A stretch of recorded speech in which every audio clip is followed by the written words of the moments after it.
Shalom Bapak Ibu Saudara-saudaraku yang terkasih dalam Tuhan Yesus Kristus. Selamat pagi, salam sejahtera bagi kita semua, dimanapun saudara-saudara berada. Selamat berjumpa kembali dalam Renungan Kristen pada pagi hari ini. Kiranya saudara semua dalam keadaan sehat selalu, dan semoga damai dan sukacita oleh Roh Kudus melimpah dalam hati dan kehidupan saudara semua. Sebelum kita mendengarkan renungan firman Tuhan pada pagi hari ini, mari terlebih dahulu kita berdoa. Segala pujian, syukur, dan hormat bagi Allah Bapa kami yang kudus dan kekal, Raja damai, Allah di dalam kerajaan surga. Bapa yang kami panggil di dalam nama Tuhan Yesus Kristus. Kami mengucap syukur Tuhan oleh karena anugerah-Mu di sepanjang hidup kami, hingga pada hari ini, kami boleh ada sebagaimana kami ada. Semua karena berkat dan anugerah Tuhan dalam kehidupan kami. Pada pagi hari ini ya Tuhan, kami akan mendengarkan firman-Mu. Berbicaralah ya Tuhan, jamah hati kami, berikan kami pengertian untuk dapat memahami firman-Mu, dan ajar kami untuk dapat melakukan firman-Mu dalam setiap kehidupan kami. Berfirmanlah ya Tuhan, kami sudah siap mendengarkan firman-Mu. Dalam nama Yesus kami berdoa. Amin.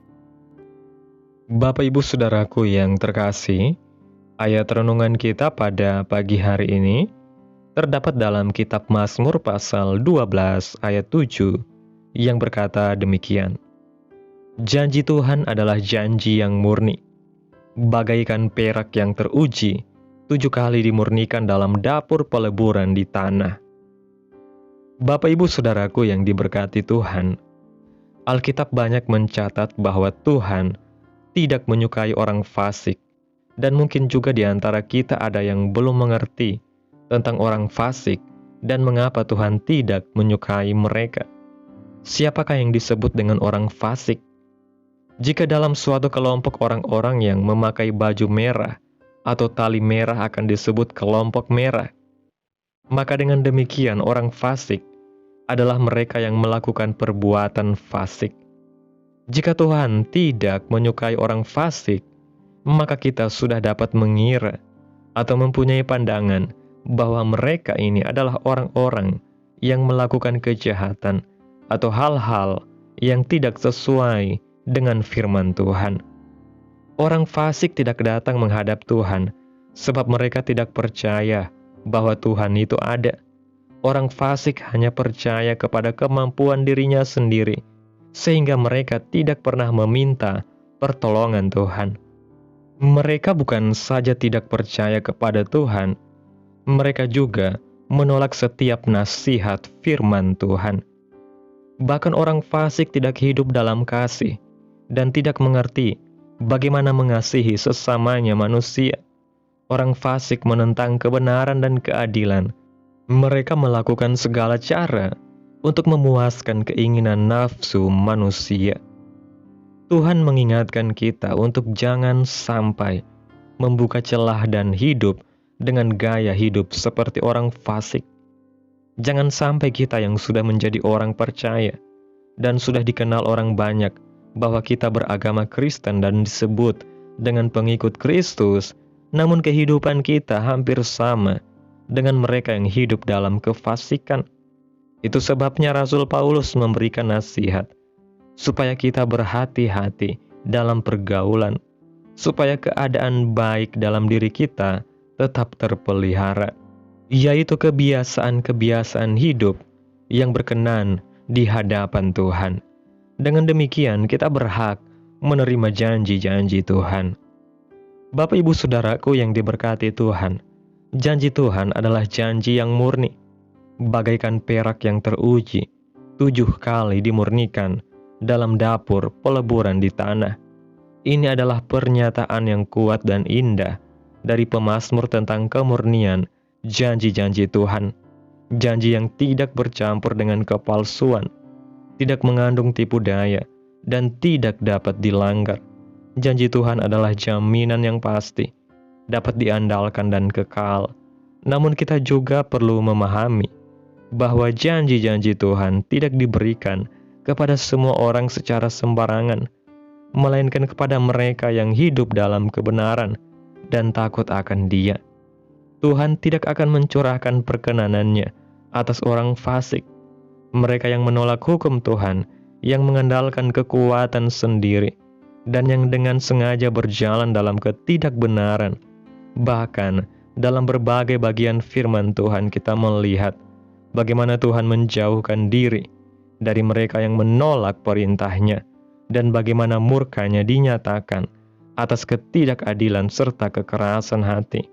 Namun di sisi lain, kepada orang yang murni, Tuhan menyatakan diri-Nya dengan kemurnian pula. Orang yang hidup dalam integritas, yang mencari kehendak Tuhan, dan berusaha hidup dalam pertobatan setiap hari. Mereka inilah yang akan mengalami janji Tuhan yang indah, termasuk janji perlindungan, pemeliharaan, dan penghiburan di masa-masa sulit. Menjadi orang benar bukan berarti kita sempurna, tidak pernah jatuh, atau tidak pernah berdosa. Tetapi menjadi orang benar berarti kita tidak membiarkan dosa dan kefasikan menguasai hidup kita lagi. Kita memilih untuk hidup dalam terang dan kebenaran, meskipun dunia di sekitar kita penuh dengan kegelapan. Kita harus terus belajar untuk berkata jujur, meski kejujuran bisa membuat kita kehilangan kesempatan. Kita tetap memilih untuk mengasihi, sekalipun dibalas dengan kebencian. Kita tetap menabur damai ketika yang kita terima adalah penolakan dan konflik. Mengapa? Karena kita percaya kepada janji-janji Tuhan. Kita percaya bahwa hidup dalam kebenaran adalah jalan menuju damai sejahtera yang sejati, bukan hanya di dunia ini, tetapi juga di kekekalan kelak. Tuhan tidak lalai memperhatikan orang-orang yang hidup berkenan kepada-Nya. Bahkan di tengah dunia yang rusak ini, Tuhan tetap meneguhkan langkah orang benar, dan firman-Nya tetap menjadi pelita bagi jalan mereka. Ketika kita merasa lelah mempertahankan kebenaran, ketika kita merasa perjuangan kita sia-sia, maka disitulah kita perlu kembali kepada janji Tuhan yang murni dan tidak pernah gagal. Disitulah kita perlu percaya bahwa Tuhan sedang bekerja dalam diam, memurnikan kita seperti perak dan menjadikan kita bejananya yang berharga. Namun hidup dalam kebenaran tidak bisa terjadi secara otomatis. Butuh buah dari keputusan sehari-hari untuk hidup taat kepada Tuhan. Kita harus waspada terhadap tipu daya dunia, terhadap kompromi kecil yang tampaknya tidak berbahaya, tetapi perlahan-lahan membawa kita menjauh dari standar Allah. Kita perlu menjaga hati, menjaga pikiran, dan menjaga pergaulan, karena semua itu akan mempengaruhi kehidupan rohani kita. Seringkali godaan untuk hidup seperti orang fasik datang bukan secara frontal, tetapi perlahan dan tersembunyi, melalui tontonan, bacaan, kebiasaan, bahkan candaan dan percakapan yang tidak membangun. Itu sebabnya kita harus memperkuat akar iman kita setiap hari melalui firman Tuhan, doa dan persekutuan dengan sesama orang percaya. Jangan biarkan kefasikan yang tampaknya menarik itu merusak kemurnian hati kita dan menjauhkan kita dari janji Tuhan yang kekal. Biarlah kita menjadi generasi yang dikenal bukan hanya karena pengakuan iman kita, tetapi juga karena cara hidup kita yang mencerminkan karakter Kristus. Dunia boleh berubah, nilai-nilai boleh bergeser, tapi janji Tuhan tetap sama. Dan janji itu hanya akan digenapi atas hidup orang yang memilih untuk hidup dalam kekudusan dan takut akan Tuhan, tidak bercampur dengan kefasikan, tetapi dimurnikan seperti perak dalam dapur peleburan. Amin. Tuhan Yesus memberkati. Demikianlah renungan firman Tuhan pada pagi hari ini. Biarlah menjadi berkat bagi kita semua dan dapat kita lakukan dalam setiap kehidupan kita. Pada hari ini sebelum kita memulai segala aktivitas kita di hari ini, mari kita berdoa. Bapa kami yang ada di dalam kerajaan sorga, Bapa yang kami puji dan kami muliakan, Bapa di dalam nama Tuhan Yesus Kristus, kami bersyukur Tuhan atas pertolongan-Mu dan penyertaan-Mu, serta atas berkat-Mu dalam hidup kami. Kami berbahagia dan bersyukur atas kebaikan Tuhan dalam setiap kehidupan kami. Tak berkesudahan kasih setia Tuhan, tak habis-habisnya rahmat-Mu, selalu baru tiap pagi. Besar kesetiaan-Mu Tuhan dalam hidup kami. Kami mengucap syukur Tuhan buat firman-Mu hari ini. Kami sungguh bersyukur karena melalui firman-Mu, janji-janji-Mu adalah janji yang murni dan tidak bercela. Janji yang sanggup menopang kami di tengah dunia yang penuh dengan kebohongan dan kefasikan.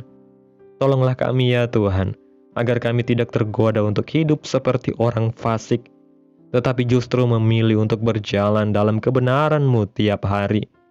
Beri kami hikmat untuk membedakan yang benar dan yang salah, dan keberanian untuk hidup sesuai kehendak-Mu, meskipun itu tidak selalu mudah. Murnikan hati kami, ubahkan pikiran kami dan tuntun langkah kami, agar hidup kami layak menerima setiap janji-Mu yang kudus. Terima kasih Tuhan buat firman-Mu, tanamkan dalam hati kami, dan mampukan kami untuk dapat melakukan firman-Mu dalam setiap kehidupan kami.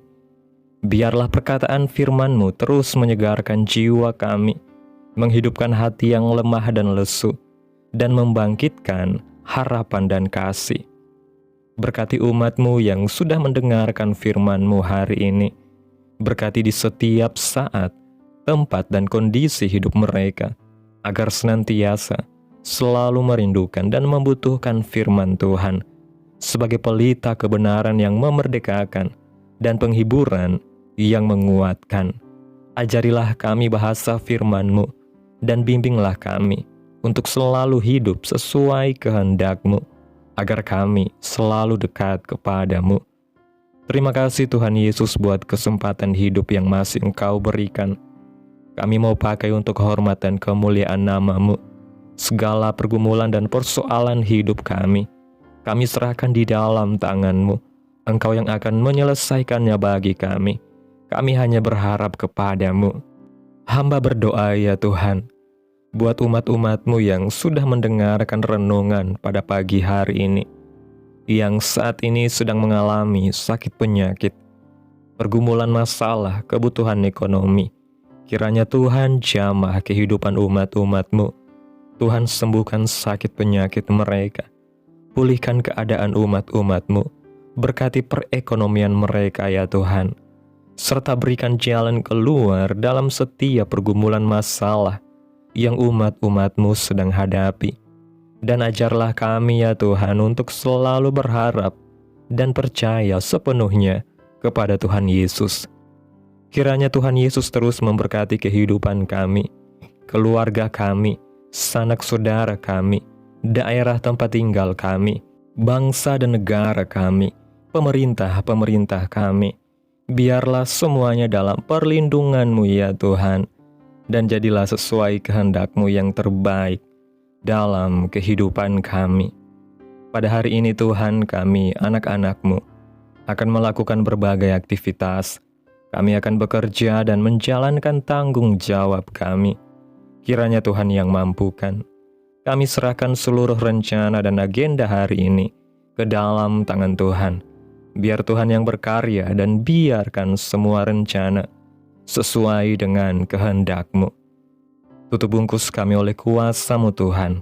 Hindarkan kami dari segala kecelakaan, mara bahaya, sakit penyakit, orang-orang jahat, kuasa-kuasa kegelapan, iblis, bencana-bencana alam, hal-hal yang tidak kami inginkan lainnya.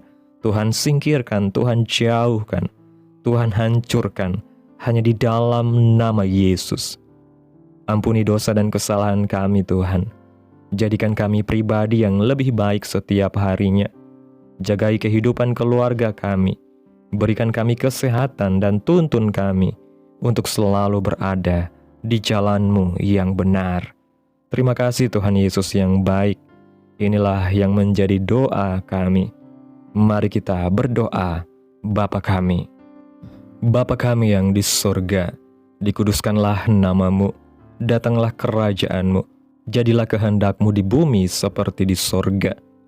Berikanlah kami pada hari ini makanan kami yang secukupnya, dan ampunilah kami akan kesalahan kami, seperti kami juga mengampuni orang yang bersalah kepada kami. Dan janganlah membawa kami ke dalam pencobaan, tetapi lepaskanlah kami daripada yang jahat, karena Engkaulah yang mempunyai kerajaan, dan kuasa dan kemuliaan, sampai selama-lamanya. Amin. Mari kita terima berkat Tuhan. Tuhan memberkati engkau dan melindungi engkau. Tuhan menyinari engkau dengan wajah-Nya, dan memberi engkau kasih karunia. Tuhan menghadapkan wajah-Nya kepadamu, dan memberi engkau damai sejahtera. Terimalah berkat Tuhan dalam nama Tuhan Yesus. Amin. Selamat pagi, selamat beraktivitas. Tuhan Yesus memberkati.